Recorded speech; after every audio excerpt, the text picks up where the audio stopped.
Hello students, आज हम लोग सुपरपोजिशन थ्योरम देखने वाले हैं। नेटवर्क थ्योरम में जो इम्पोर्टेंट थ्योरम्स है उसमें है superposition theorem, Thevenin theorem, Norton theorem और मैक्सिमम पावर थ्योरम। उसमें से आज हम लोग सुपरपोजिशन थ्योरम को देखने वाले हैं और उसका एक एग्जाम्पल करके आपको मैं दिखाने वाला हूँ।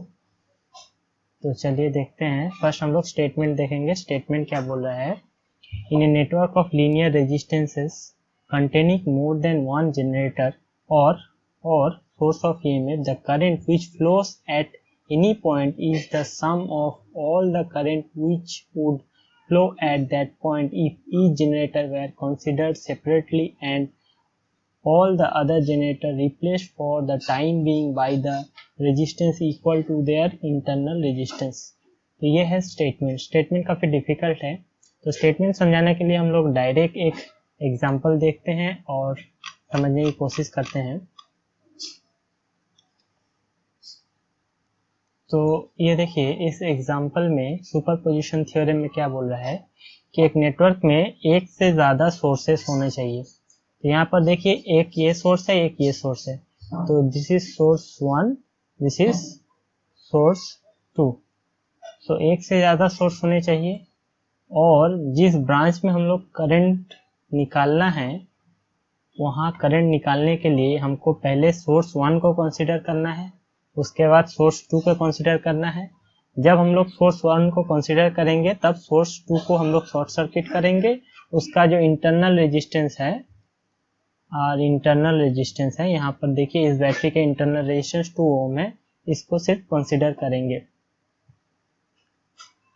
तो यहाँ पर देखिए इस एग्जाम्पल में सोर्स 1 10 वोल्ट है, 1 ओम। तो हम लोग करंट यहाँ से यहाँ जा रहा है, यहाँ से यहाँ जा रहा है और यहाँ से यहाँ जा रहा है। ओके, अब इसको नोडल से भी सॉल्व कर सकते हैं, लेकिन एग्जाम में जो है आपको अगर पूछा जाए कि आप सुपरपोजिशन को अप्लाई करें तो आपको सुपरपोजिशन ही अप्लाई करना पड़ेगा। ओके, सो फर्स्ट देखिए, फर्स्ट हम लोग सोर्स 1 को कंसीडर करेंगे, सोर्स 2 को हम लोग यहाँ पर शॉर्ट सर्किट कर दिया गया है। सोर्स 2, सिर्फ सोर्स 2 का जो रेजिस्टेंस है वो रह गया है। अब यहाँ पर करंट, हम लोग करंट निकालेंगे। इसके लिए पहले सर्किट का टोटल करंट निकालना ज़रूरी है। उसके लिए हम लोग को पहले इक्विवेलेंट रेजिस्टेंस निकालना पड़ेगा। तो यहाँ इक्विवेलेंट रेजिस्टेंस क्या है? 1 प्लस ये दो रेजिस्टेंस पैरेलल में है, इसीलिए 18 इंटू 2 बाई 18 प्लस 2, ये हमारा आ जाएगा 1 प्लस 18 इंटू 2 बाई 20। सो ये 10 हो जाएगा। 1 प्लस 1.8, तो हमारा आ जाएगा 2.8 ओम। इक्विवेलेंट रेजिस्टेंस हमको मिल गया है। ये जैसे मैंने कैलकुलेट किया है, देखिए यहाँ पर सेम यहाँ पर कैलकुलेट करके दिखाया गया है 2.8 ओम। उसके बाद ये करंट जो है, इस करंट को निकालने के लिए हमको I is equal to V by R equivalent जो फॉर्मूला है ओम्स का, वो अप्लाई करना पड़ेगा। तो ये 10 बाई 2.8, ये हमारा आ जाएगा 3.57 एम्पियर। ये देखिए हमारा I1B आ गया है 3.57 एम्पियर। ओके, उसके बाद हम लोग यहाँ पर करंट डिवीजन लॉ अप्लाई करेंगे। करंट डिवीजन क्या बोलता है?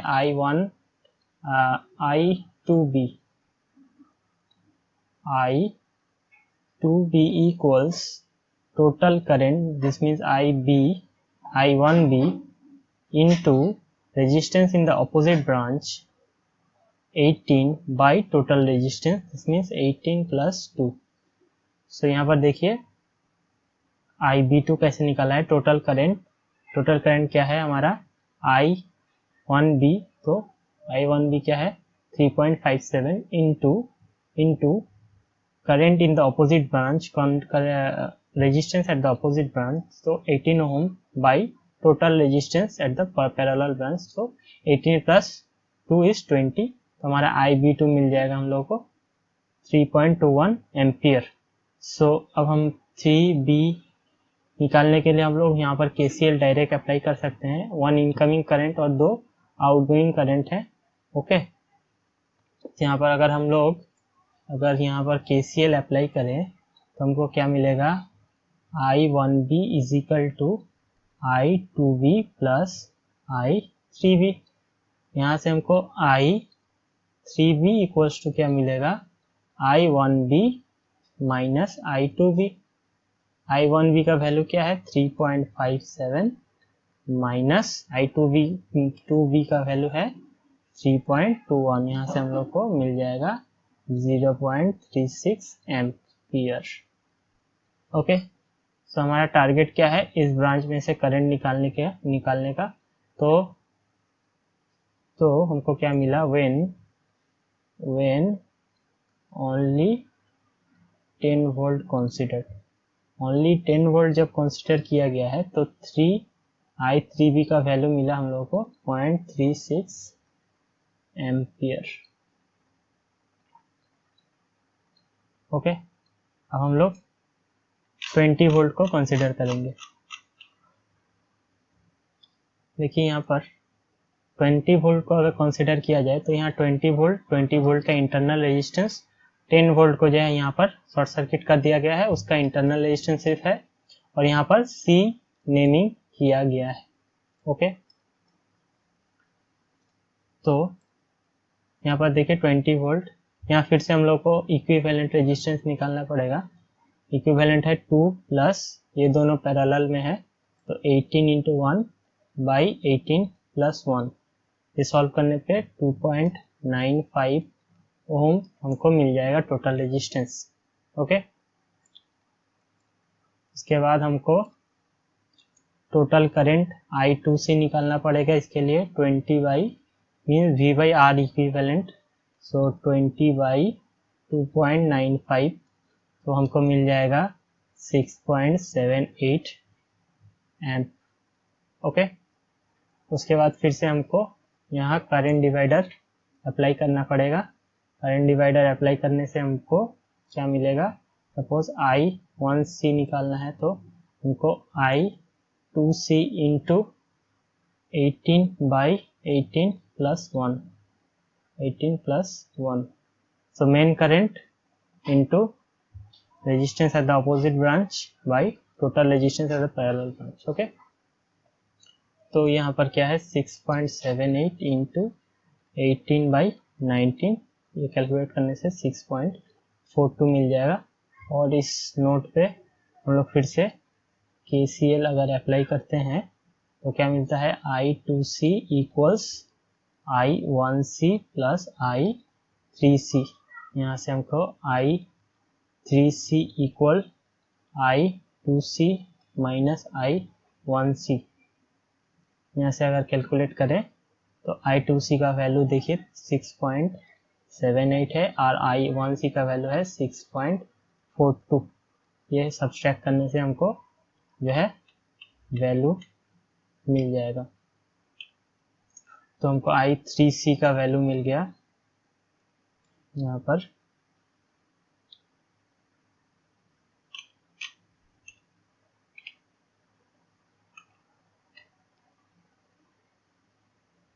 ओके, यहाँ पर आप अगर इसको सब्सट्रैक्ट करते हैं तो आपको वैल्यू मिल जाएगा जो कि है 8 माइनस 2 6 0.36। ओके,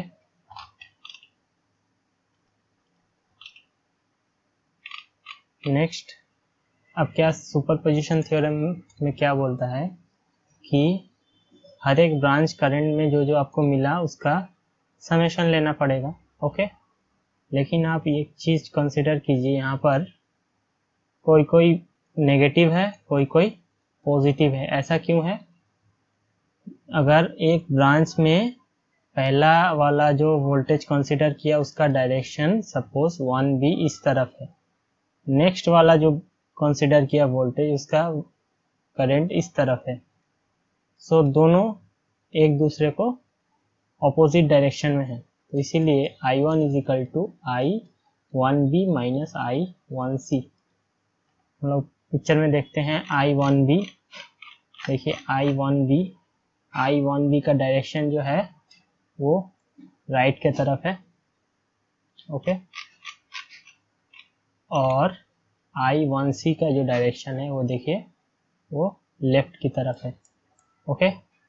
सो इस ब्रांच में जो करंट होगा वो होगा, जो सब ज़्यादा होगा उसका डायरेक्शन ही फॉलो होगा। So I1B minus I1C is equal to -2.85। This means हमने जो रिजल्टेंट करंट इस ब्रांच में ऐसे पकड़ा था वो उसका रिवर्स निकलेगा, क्योंकि इसका जो वैल्यू हमको नेगेटिव आया है, okay. I2 is equal to same I3B, वैसे ही करने से हमको मिल जाएगा 0.72 एम्पियर, ओके। ऐसे आप बुक से और एक दो एग्जांपल आप प्रैक्टिस करके देखें, आपका सुपरपोजिशन थ्योरम जो वो बिल्कुल ही क्लियर हो जाएगा। आपको प्रॉब्लम सॉल्व करके देखना पड़ेगा, उसके बाद ही आपका जो है ये थ्योरी और क्लियर हो पाएगा। तो आज के लिए इतना ही। नेक्स्ट हम लोग सोर्स कन्वर्शन देखेंगे। Thank you very much.